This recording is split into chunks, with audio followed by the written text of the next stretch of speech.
ಇವತ್ತಿನ ವಿಡಿಯೋದಲ್ಲಿ ನನ್ನ ಟೆರೆಸ್ ಗಾರ್ಡನಲ್ಲಿ ಬೆಳೆದಿರೋ ಎಲ್ಲ ವೆಜಿಟೇಬಲನ್ನು ಹಾರ್ವೆಸ್ಟ್ ಮಾಡ್ತಾಯಿದ್ದೀನಿ. ಯಾವ್ಯಾವುದನ್ನು ನಾವು ಒಂದು ಟೆರೆಸ್ ಗಾರ್ಡನಲ್ಲಿ ಬೆಳಿಬೋದು ಅನ್ನೋವಂಥದ್ದು ನಿಮಗೆ ಕ್ಲಿಯರಾಗಿ ಅರ್ಥ ಆಗುತ್ತೆ. ಯಾವ ರೀತಿ ನಾನು ಬೆಳೀತಾ ಇದ್ದೀನಿ ಇದ್ರ ಬಗ್ಗೆ ಕಂಪ್ಲೀಟ್ ಮಾಹಿತಿ ಕೊಡ್ತಾ ನಿಮಗೆ ಹಾರ್ವೆಸ್ಟ್ ಮಾಡ್ತಾ ಹೋಗ್ತೀನಿ. ದಯವಿಟ್ಟು ಎಲ್ಲರೂ ಇನ್ನೂ ಯಾರು ಸಬ್ಸ್ಕ್ರೈಬ್ ಆಗಿಲ್ಲ ನನ್ನ ಚಾನಲ್ ಸಬ್ಸ್ಕ್ರೈಬ್ ಮಾಡಿರಿ. ಇದೇ ರೀತಿ ನಿಮ್ಮ ಸಪೋರ್ಟ್ ಇರಲಿ ಅಂತ ಹೇಳ್ತಾ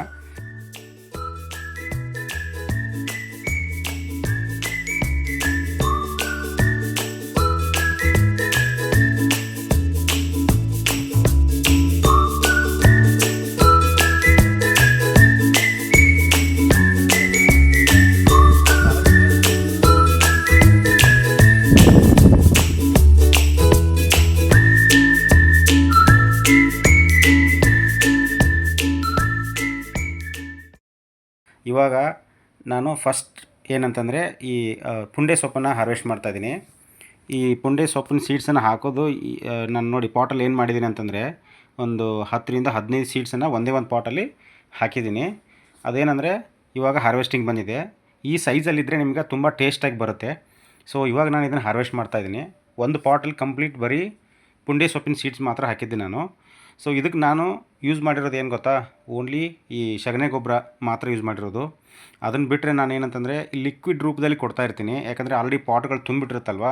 ಸೊ ನಿಮಗೆ ಈಗ ಸಗಣಿ ಗೊಬ್ಬರ ಹಾಕೋಕ್ಕಾಗಲ್ಲ, ಯಾಕಂದ್ರೆ ತುಂಬ ಹೋಗ್ಬಿಟ್ಟಿರುತ್ತೆ, ನೀರು ಹೊರಗಡೆ ಬರುತ್ತೆ, ಆಮೇಲೆ ಅದು ಕೆಳಗಡೆ ಬಿದ್ದು ಟೆರೆಸ್ ಎಲ್ಲ ಹಾಳಾಗುತ್ತೆ. ಹಾಳನ್ನೋಕ್ಕಿಂತನೂ ನಿಮಗೆ ಅದು ಸಗಣಿ ಗೊಬ್ಬರ ಮಣ್ಣು ಮಿಕ್ಸಾಗಿ ಕೆಳಗೆ ಬೀಳ್ತಾ ಇದ್ದರೆ ಅದು ನಿಮಗೆ ಇರಿಟೇಟ್ ಆಗುತ್ತೆ.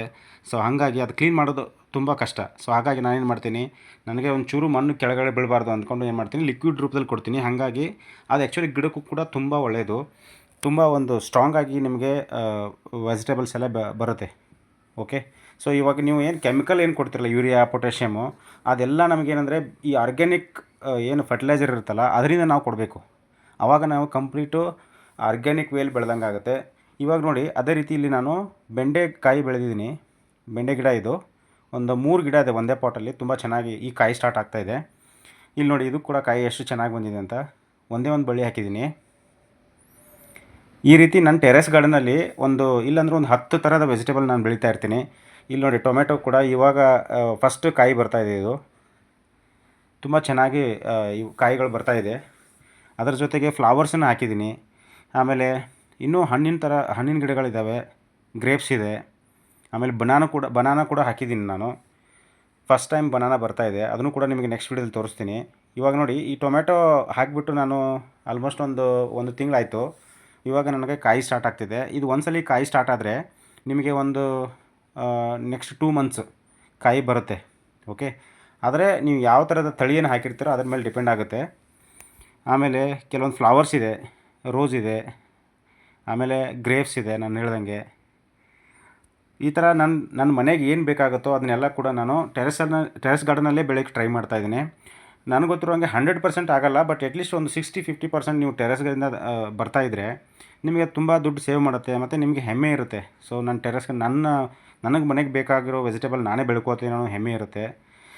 ಇಲ್ಲಿ ನೆಕ್ಸ್ಟ್ ನೀವು ನೋಡ್ತಾ ಇರೋದು ಇದು ಚಿಕ್ಕ ಟೊಮೆಟೊ. ಈ ಚಿಕ್ಕ ಟೊಮೆಟೊ ನಿಮ್ಮ ಮನೆಯಲ್ಲಿ 2 ಇದ್ದರೆ ಸಾಕು, ನಿಮ್ಮ ಮನೆಗೆ ಬೇಕಾಗೋಷ್ಟು ಟೊಮೆಟೊ ಆಗುತ್ತೆ. ಅಷ್ಟು ಗಿಡ ತುಂಬ ಕಾಯಿ ಬರುತ್ತಿದ್ದು. ಈ ಥರದ ಟೊಮೆಟೊ ಸೀಡ್ಸ್ ನಿಮಗೆ ಎಲ್ಲ ಕಡೆ ಸಿಗುತ್ತೆ. ಇನ್ ಕೇಸ್ ನಿಮ್ಗೆ ಎಲ್ಲೂ ಸಿಗಲಿಲ್ಲ ಅಂತಂದರೆ ನನಗೆ ಕಾಂಟ್ಯಾಕ್ಟ್ ಮಾಡಿ, ಮೆಸೇಜ್ ಮಾಡಿ, ನಾನು ನಿಮಗೆ ಕೊಡ್ತೀನಿ. ಹತ್ತಿರ ಇದ್ದವರು ಮನೆಗೆ ಬಂದು ಕಲೆಕ್ಟ್ ಮಾಡ್ಕೋಬೋದು.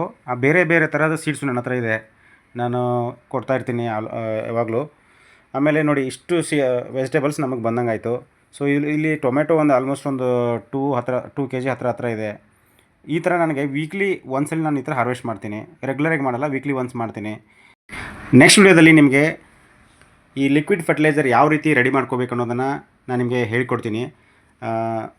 ನೆಕ್ಸ್ಟ್ ವಿಡಿಯೋನು ವಾಚ್ ಮಾಡಿ ಇದೇ ರೀತಿ. ಅದರಲ್ಲಿ ಕಂಪ್ಲೀಟಾಗಿ ಎಕ್ಸ್ಪ್ಲೇನ್ ಮಾಡ್ತೀನಿ ಯಾವ ರೀತಿ ನಾನು ಫರ್ಟಿಲೈಸರ್ನ ರೆಡಿ ಮಾಡ್ಕೋತೀನಿ ಅಂತ. Thank you so much for watching.